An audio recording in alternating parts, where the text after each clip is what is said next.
ഗുരുജനങ്ങൾക്കും ജ്യോതിഷ താന്ത്രിക മാന്ത്രിക ആചാര്യ ഗുരുക്കന്മാർക്കും ബന്ധുമിത്രാദികൾക്കും സുഹൃത്തുക്കൾക്കും എല്ലാ സഹോദരി സഹോദരന്മാർക്കും എൻ്റെ ഹൃദയം നിറഞ്ഞ നമസ്കാരം. ശ്രീ മൂകാംബിക അമൃതഭൂഷൺ എന്ന ഈ യൂട്യൂബ് ചാനലിലേക്ക് എല്ലാവർക്കും സ്വാഗതം. ഞാൻ ശ്രീ മൂകാംബിക മഠം അജയ് സുരേന്ദ്രൻ പോറ്റി. അശ്വതിയും ഭരണിയും കാർത്തികേയയുടെ ആദ്യത്തെ കാൽപാദവും ചേർന്ന മേടക്കൂറുകാർക്ക് ഈ കുംഭമാസത്തിലെ ഫലം എന്തെന്ന് നമുക്കൊന്ന് നോക്കാം. അതിലേക്ക് പോകുന്നതിന് മുമ്പായിട്ട് നിങ്ങൾ ആദ്യമായിട്ടാണ് എൻ്റെ ഈ യൂട്യൂബ് ചാനൽ കാണുന്നതെന്നുണ്ടെങ്കിൽ ഒന്ന് സബ്സ്ക്രൈബ് ചെയ്യുകയും അതിന് നോട്ടിഫിക്കേഷൻ ബട്ടണായി ബെൽ ബട്ടൺ എനേബിൾ ചെയ്യുകയും ലൈക്ക് ചെയ്യുകയും വിലയേറിയ കമൻറ്റുകൾ അറിയിക്കുകയും വീഡിയോ ഇഷ്ടപ്പെട്ട് കഴിഞ്ഞാൽ സുഹൃത്തുക്കൾക്കും ബന്ധുമിത്രാദികൾക്കും ഉപകാരപ്പെടുന്നതിന് വേണ്ടി ഒന്ന് ഷെയർ ചെയ്യുന്നതൊക്കെ വളരെ ഉപകാരപ്രദമായിരിക്കും. തീർച്ചയായിട്ടും ചാനലിന് സബ്സ്ക്രൈബ് ചെയ്യണം. ഓരോ കൂറുകാർക്കും അതാത് മാസങ്ങളിലെ ഫലങ്ങളൊക്കെ ഞാൻ ഇതുപോലെ ചെയ്യുന്നുണ്ട്.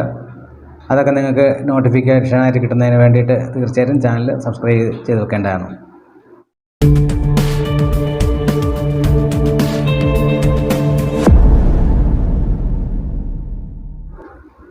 മേടക്കൂറുകാർക്ക് സ്ഥാനലാഭം, ഐശ്വര്യം, രോഗശാന്തി, നല്ല പ്രവൃത്തികൾ ഇവയൊക്കെ സംഭവിക്കും.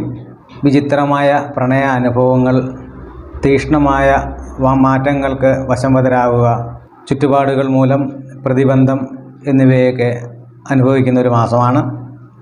എന്തായാലും തുടക്കത്തിൽ കുറേ നല്ല അനുഭവങ്ങളൊക്കെ ഉണ്ടാകുമെന്ന് തന്നെയാണ് പറയുന്നത്. സ്ഥാനലാഭം, ഓരോ വ്യക്തികളുടെയും വ്യക്തിത്വത്തിന് തൊഴിൽ മേഖലകളിലൊക്കെ നിൽക്കുന്ന വ്യക്തികൾക്കും ഉന്നത പദവിയിലൊക്കെ ഇരിക്കുന്ന വ്യക്തികൾക്കുമൊക്കെ സ്ഥാനലാഭം ഉണ്ടാകുന്നതിനും, പ്രത്യേകിച്ച് സർക്കാർ ജോലിയിൽപ്പെട്ടിരിക്കുന്ന വ്യക്തികൾക്കൊക്കെ സ്ഥാനക്കയറ്റം, പ്രമോഷൻ, അതുമായി ബന്ധപ്പെട്ടിട്ട് തന്നെ സ്ഥലമാറ്റം എന്നിവയൊക്കെ ഉണ്ടാകുവാനും സാധ്യതയുള്ളൊരു സമയമാണ്.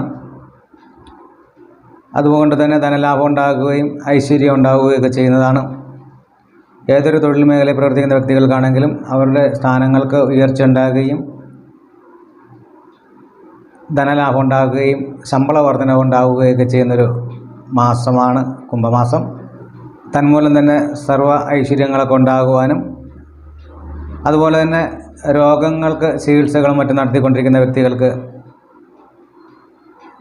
നല്ല ചികിത്സകൾ ലഭിക്കുവാനും, ചികിത്സയുടെ ഫലമായിട്ട് തന്നെ രോഗങ്ങൾക്ക് ശാന്തി ഉണ്ടാകുന്നതിനും സാധ്യതയുള്ളൊരു മാസവും കൂടിയാണ്. ഏത് മേഖലയിൽ നല്ല പ്രവൃത്തികൾ കാഴ്ചവെക്കുന്നതിന് ഗുണകരമായ ഒരു അനുകൂല സാഹചര്യമാണ്. അതായത് വിചിത്രമായ തരത്തിലുള്ള പ്രണയ സാഫല്യങ്ങൾ, പ്രതീക്ഷിക്കാതെ തന്നെ പ്രണയ സാഫല്യങ്ങളൊക്കെ ഉണ്ടാകുന്നതിന് സാധ്യതയുണ്ട്. അപ്രതീക്ഷിതമായിട്ടുള്ള പ്രണയ സാഫല്യങ്ങളൊക്കെ ഉണ്ടാകുവാനും സാധ്യതയുണ്ട്. ജോലിസ്ഥലങ്ങളിൽ നിന്നും മറ്റും തീക്ഷ്ണമായിട്ട് ഉള്ള മാറ്റങ്ങൾക്ക് നമ്മൾ വശംവദനാകുവാനും സാധ്യതയുണ്ട്. സാഹചര്യ ചുറ്റുപാടുകൾ മൂലമൊക്കെ പ്രതിബന്ധങ്ങളൊക്കെ ഉണ്ടാകുവാനും സാധ്യതയുള്ളൊരു മാസമാണ് ഈ കുംഭമാസം. എന്തൊക്കെയായാലും ജന്മത്തിൽ വ്യാഴമൊക്കെ നിൽക്കുന്നത് കൊണ്ട് വിഷ്ണു ക്ഷേത്ര ദർശനം നടത്തുന്നത് വളരെ ഉത്തമമാണ്. ഭഗവാന് പാൽപായസം, തുളസിമാല, സുദർശന മന്ത്രാർച്ചനയൊക്കെ നടത്തുന്നത് വളരെ ഉത്തമമാണ്.